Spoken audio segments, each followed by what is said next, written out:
entend ma voix. Il a penché vers moi son oreille et je le chanterai toute ma vie.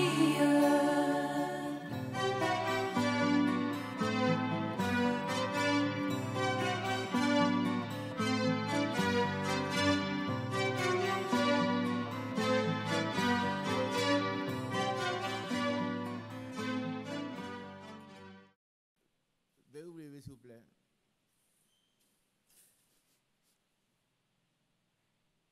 Nous allons ensemble dire merci au Seigneur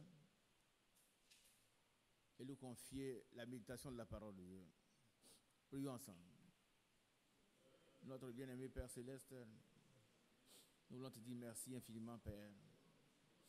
Parce que tu es le Dieu Tout-Puissant, le Dieu bon et miséricordieux, Seigneur. Tu as permis que nous puissions encore être là cet après-midi. Nous voulons te dire merci, Seigneur, infiniment, infiniment, infiniment. Infiniment merci, Seigneur.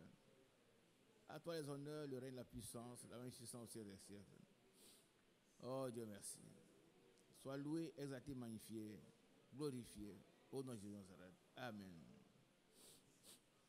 Merci, Seigneur.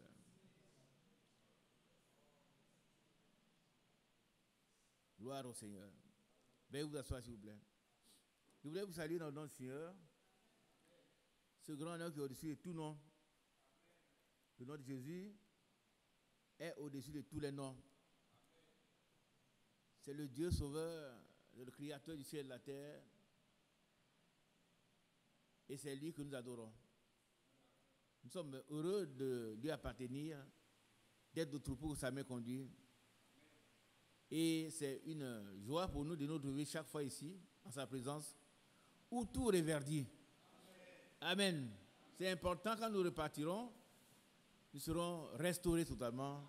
Et nous croyons que cela mérite notre d'être approuvé, d'être un privilège spécial que Dieu nous donne. En sa présence, tout reverdit. Amen. Si quelqu'un est sec en ce moment, qu'il sache qu'il va reverdir tout à l'heure. Alléluia. La parole de Dieu, elle est merveilleuse. Amen. Elle devient une puissance dans la vie de ceux qui croient. Que le nom du Seigneur soit béni, soit exalté, soit loué. Amen. Alléluia. Alors nous allons lire quelques passages sur l'amour. L'amour. Alléluia. Que son nom soit loué, exalté. Amen. Parce que Dieu est amour. Dieu est amour. Sans amour, notre adoration est vaine. Alors, je vais lire à mon frère, à vous. D'abord, dans Romains chapitre 13, à partir du verset 8. Et nous lirons ensuite dans Galates 13 également, à partir du verset 26. Galates 5, verset 13 à 26. Nous allons nous tenir debout, s'il vous plaît. Romains 13, 8 à 14. Romains chapitre 13, verset 8.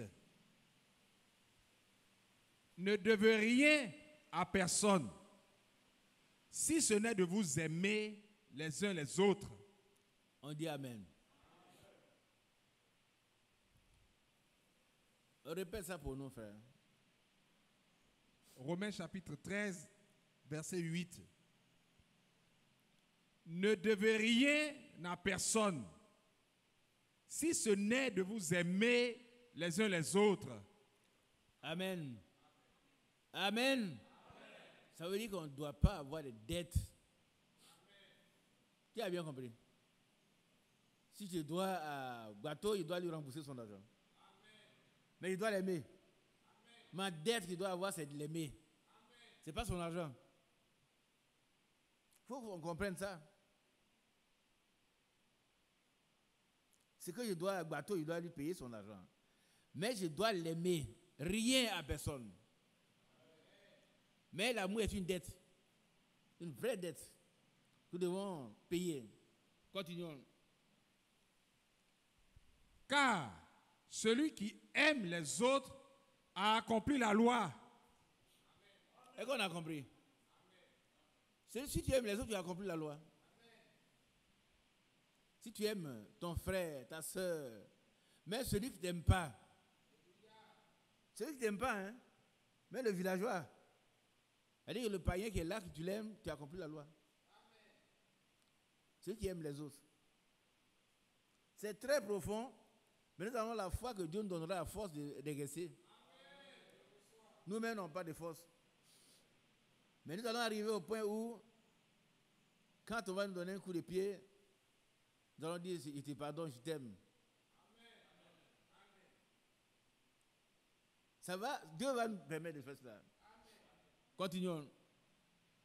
Verset 9. En effet, les commandements, tu ne commettras point d'adultère, tu ne tueras point, tu ne déroberas point, tu ne convoiteras point, et ce qu'il peut encore y avoir se résume dans cette parole: tu aimeras ton prochain comme toi-même. Bien-aimés, nous sommes debout, c'est bon. Ça nous permet de recevoir la parole de Dieu. Dans notre téléphone, à l'intérieur même. Parce que si tu aimes quelqu'un, tu ne chercheras pas sa femme. Ah oui, oui, oui. Ceux qui commettent l'adultère encore, ceux qui vivent encore dans l'impudicité, sachez que si vous aimez quelqu'un, vous ne pouvez pas chercher sa femme. C'est très important. Parce qu'en cherchant la femme de quelqu'un, déjà vous avez tué cette personne, elle n'existe plus.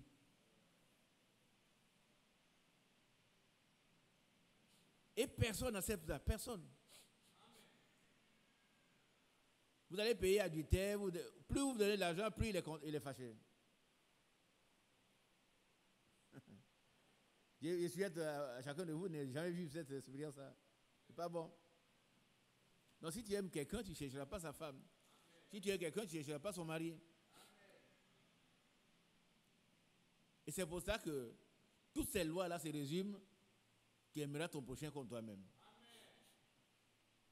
Il faut qu'on comprenne ça très bien, afin qu'on ne joue pas avec notre vie. On ne joue pas avec la vie. Continuons la lecture. Quand tu auras fini, tu vas s'asseoir. Hein? Verset 10. L'amour ne fait point de mal au prochain. Voilà. L'amour ne fait point de mal au prochain. Jamais, pas de mal au prochain. Si vraiment il y a l'amour. Continuons. L'amour est donc l'accomplissement de la loi. Amen. L'amour est donc toute la loi. Continuons. Verset 11. Cela importe d'autant plus que vous savez en quel temps nous sommes.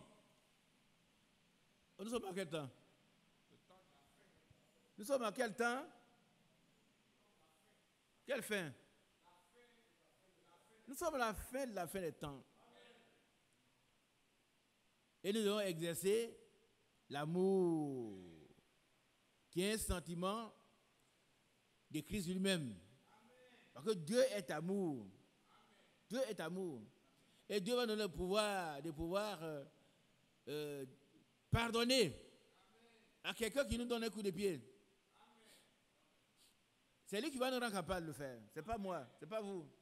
Mais il va le faire. Il va le faire. Parce que c'est le verset, c'est d'arriver là. C'est pourquoi nous sommes là. Nous prions, nous crions, nous pleurons pour que Dieu nous rende semblables à lui. Alors quand l'autre dit: Seigneur, pardonne-leur, Père, pardonne-leur, que ça ne savent pas ce qu'ils font. Étienne a fait la même chose et nous ferons aussi la même chose.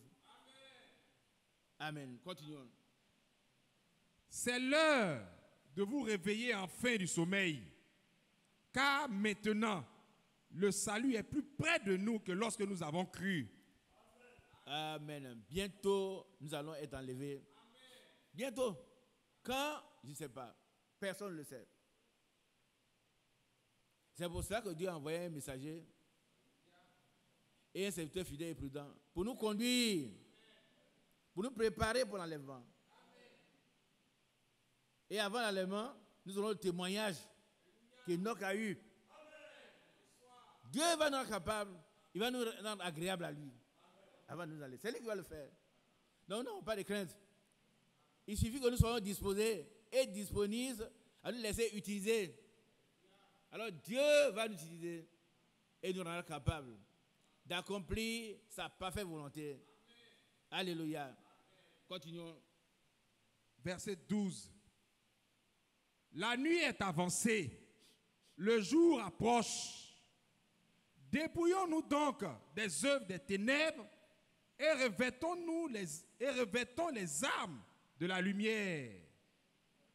Verset 13. Marchons honnêtement, comme en plein jour, loin des orgies et de l'ivrognerie, de la luxure et de la débauche. La luxure, ce n'est pas le luxe. Hein? La luxure, ce n'est pas le luxe. C'est quoi? Ce sont les désirs sexuels. La luxure, ce sont les désirs sexuels. Alléluia. Amen. On doit donc s'éloigner de ces choses. Amen. Continuons. De l'impudicité, des querelles et des jalousies. Il n'est pas bon qu'un chrétien ait des querelles. Amen. Amen. Le verset 14. Verset 14. Mais revêtez-vous du Seigneur Jésus-Christ et n'ayez pas soin de la chair pour en satisfaire les convoitises. Gloire à Dieu. Amen. Gloire à Dieu. Amen. Alors nous lisons ensuite Galates chapitre 13. Galates 5, pardon. Galates 5.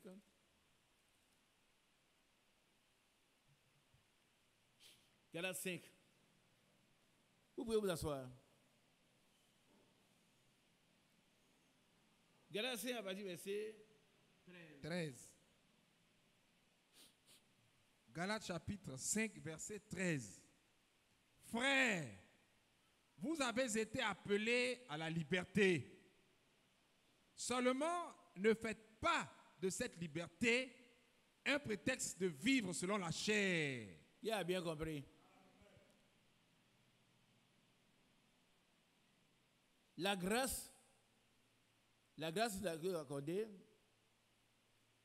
elle est gratuite. C'est une faveur imméritée. Nous sommes libres. Le Seigneur nous a libérés. Pourquoi on peut l'adorer? Mais on ne fait pas de ça une occasion pour vivre dans quoi? Hein? Dans la chair. C'est-à-dire on fait ce qu'on veut. Si quelqu'un veut faire ce qu'il veut, il n'est pas encore converti. Ce n'est pas un chrétien. Continuons la lecture. Mais rendez-vous par amour, serviteurs les uns des autres. Voilà l'amour qui revient. Nous tous, nous devons être serviteurs les uns des autres. Par amour. Je ne peux pas dire que je suis plus grand qu'à vous, non. Mais je deviens serviteur à vous. Et moi qui me tiens ici, je suis votre serviteur. On dit Amen. Amen. C'est ça. Par amour, nous devons nous considérer comme les serviteurs les uns les autres. Et considérer comme l'autre est plus grand que moi. C'est important. Continuons. 14. Car toute la loi est accomplie dans une seule parole. Alors, quelle est cette parole? Toute la loi est accomplie dans une seule parole. D'accord? Quelle est cette parole? Tu aimeras ton prochain comme toi-même. Dieu te bénisse. Amen. Dieu te bénisse. Amen. Que Dieu nous donne cette puissance. Amen. Pour aimer notre prochain comme nous-mêmes. Vous voyez que tout est lié. Hein? C'est comme dans le mariage. Hein? Donc personne n'a jamais haï son propre corps. La manière dont on tu t'aimes là, toi-même. Tu dois aimer ton prochain comme toi-même. Apparemment, ce n'est pas possible. Apparemment. Mais Dieu rend capable. Nous devons accepter cela et le laisser nous modeler, nous transformer à son image. Si vous savez que quand on dit, oh, moi je ne peux pas, tu te bloques la route. Si Dieu dit, il veille sur sa parole pour l'exécuter. Hein? Et dans quel passage il a dit ça? Jérémie chapitre 1, verset 12. Il a dit qu'il va nous rendre capables d'aimer jusqu'à la mort. Aimer. On va le faire. Il va nous donner la capacité de le faire. Continuons. Verset 15. Ouais. Mais si vous vous mordez et vous dévorez les uns les autres, prenez garde que vous ne soyez détruits les uns par les autres. Voilà, bien-aimés, nous ne devons pas nous mordre les uns les autres. C'est-à-dire faire ce qui n'est pas bon. Faire du mal au frère, faire du mal à la sœur. Se venger. Si nous le faisons, nous ne sommes pas d'accord des chrétiens. Parce qu'à la fin, nous allons nous détruire les uns les autres.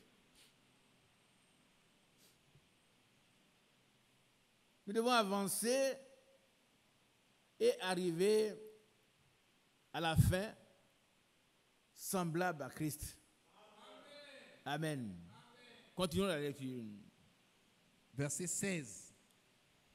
Je dis donc, marchez selon l'esprit et vous n'accomplirez pas les désirs de la chair. Alléluia. Nous devons marcher selon l'esprit. Amen. Continuons. Verset 17.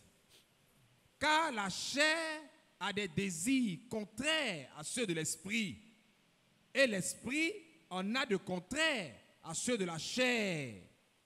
Ils sont opposés entre eux, afin que vous ne fassiez point ce que vous voudriez. C'est pas vrai? C'est-à-dire qu'un chrétien ne peut pas faire ce qu'il veut. Un païen il fait ce qu'il veut. Mais un chrétien, il n'est pas libre de faire les mauvaises choses. Il n'est pas libre de haïr, de critiquer, de médire.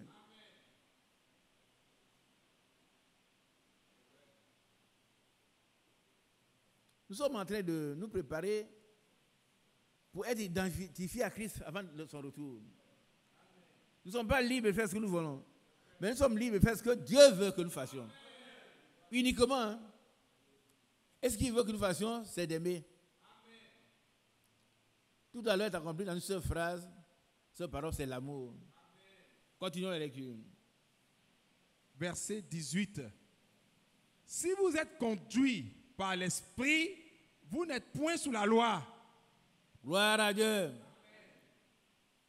Et la parole de Dieu que nous écoutons, elle est esprit et vie. Si la parole de Dieu entre dans nos cœurs, que nous l'acceptons, elle nous transforme. Et nous sommes conduits par l'esprit. Alors ils ne sont plus sous la loi. Amen. Continuons. Verset 19. Or, les œuvres de la chair sont évidentes. Oui. Ce sont la débauche, L'impudicité. l'impureté, Oui. le dérèglement, Oui. l'idolâtrie, la magie, les rivalités, les querelles, les jalousies, les animosités, les disputes, les divisions, les sectes, l'envie, l'ivrognerie, les excès de table et les choses semblables. Voilà les œuvres de la chair. Que Dieu nous aide. Afin qu'il nous sorte de ces œuvres-là.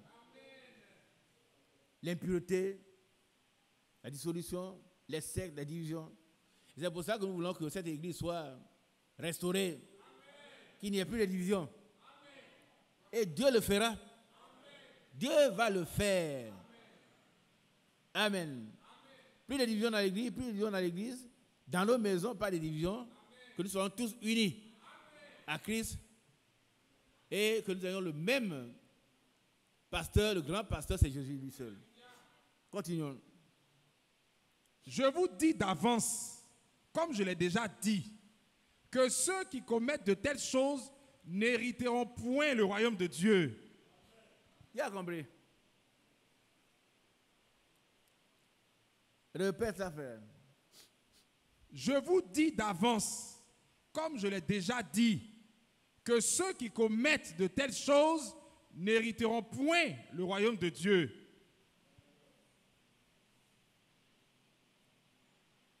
Demandons au Seigneur de nous extraire de ce milieu-là, de ceux qui commettent telles choses. Nous sommes prédestinés, préordonnés à vivre la parole de Dieu. Et à être modélés à l'image de Christ.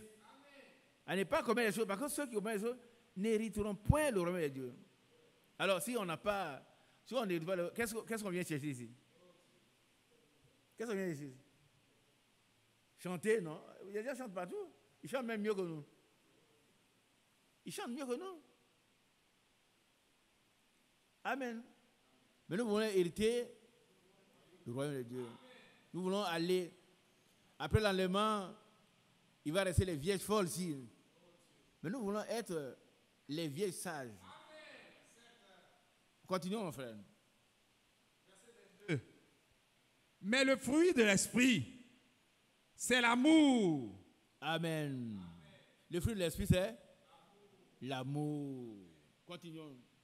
La joie, Amen. la paix, la patience, la bonté, la bienveillance, la foi, la douceur, la maîtrise de soi. Ça, c'est important. La maîtrise de soi. Alléluia. Que le nom du Seigneur soit loué. Continuons. Verset 23. La loi n'est pas contre ces choses. Verset 24. Ceux qui sont à Jésus-Christ ont crucifié la chair avec ses passions et ses désirs. Amen. C'est vrai. Que son nom soit loué. Amen. Continuons. Verset 25. Si nous vivons par l'esprit, marchons aussi selon l'esprit. Gloire à Dieu.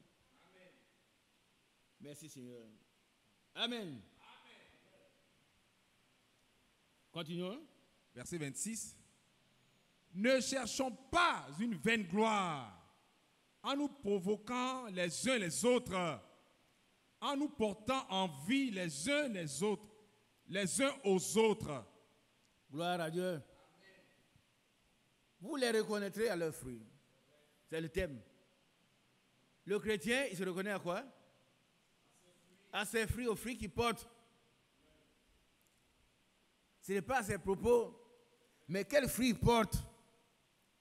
Quel fruit le chrétien doit porter? On vient de les citer. C'est l'amour. L'amour de 1 Corinthiens 13.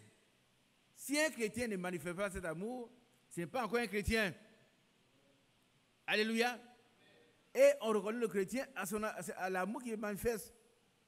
Prenons 1 Corinthiens 13.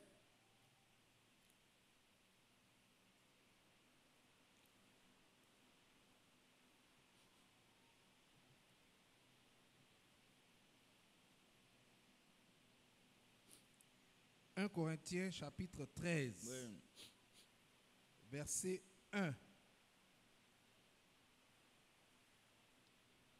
Quand je parlerai les langues des hommes et des anges, si je n'ai pas l'amour, je suis un airain qui résonne ou une cymbale qui retentit. Vous pouvez parler la langue, hein, vous pouvez parler en langue. Mais s'il n'y a pas d'amour, il ne suis rien. Continuons. Verset 2. Et quand j'aurai le don de prophétie, la science de tous les mystères et toute la connaissance, quand j'aurai même toute la foi jusqu'à transporter des montagnes, si je n'ai pas l'amour, je ne suis rien. Je ne suis rien. L'amour accomplit toute la loi. Elle ne fait de mal à personne. C'est une dette que chacun nous doit payer. On ne doit pas garder l'argent des gens, les frères. On doit leur rendre leur argent. Mais notre dette envers les frères, c'est l'amour. Cet amour consiste à les aimer, à aimer même ceux qui ne nous aiment pas. Amen. À aimer ceux qui ne nous aiment pas. Continuons. Verset 3. Et quand je distribuerai tous mes biens pour la nourriture des pauvres, quand je livrerai même mon corps pour être brûlé, si je n'ai pas l'amour, cela ne me sert à rien. Amen. Et c'est vrai, continuons. Verset 4. La charité est patiente. Elle est pleine de bonté. La charité n'est point envieuse. La charité ne se vante point. Elle ne s'enfle point d'orgueil. Elle ne fait rien de malhonnête. Elle ne cherche point son intérêt. Elle ne s'irrite point. Elle ne soupçonne point le mal. Elle ne se réjouit point de l'injustice, mais elle se réjouit de la vérité. Amen. Amen. Continuons. Verset 7. Elle excuse tout. Elle pardonne tout. Regardez ici. Regardez, je vous en prie. La charité pardonne tout. Tout. Tout ce qu'on peut, on ne doit pas faire à quelqu'un. Si quelqu'un vous le fait, si vous êtes plein de charité, vous devez tout pardonner. Continuons. Elle excuse tout. Elle croit tout. Elle espère tout. Elle supporte tout. Amen. Elle supporte tout. Et ça, c'est valable aussi dans l'église, dans le foyer, envers nos parents. La charité supporte tout. Alléluia. Amen. Que Dieu soit loué. Alléluia. Que son nom soit adoré, exalté, magnifié. Qu'il donne la force, qu'il donne un peu de charité. Et qu'est-ce que la Bible dit? Si vous ne saluez que vos frères, quelle récompense avez-vous? Si vous n'aimez que vos frères, quelle récompense avez-vous? Mais soyez parfaits. Soyons parfaits, comme notre Père Céleste est parfait. On reconnaît le chrétien à ses fruits. Que Dieu vous bénisse. Je demande au frère Huchet de venir. Frère Huchet, s'il te plaît, viens donner quelques cantiques.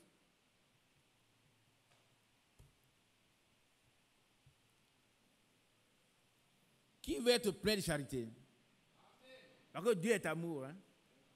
Si on n'a pas de charité, on n'est pas encore un chrétien. Que Dieu vous bénisse.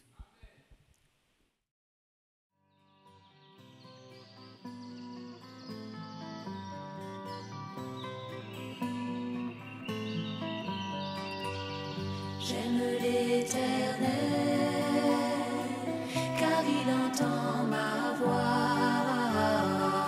Il a penché vers moi son oreille, et je le chanterai toute ma vie.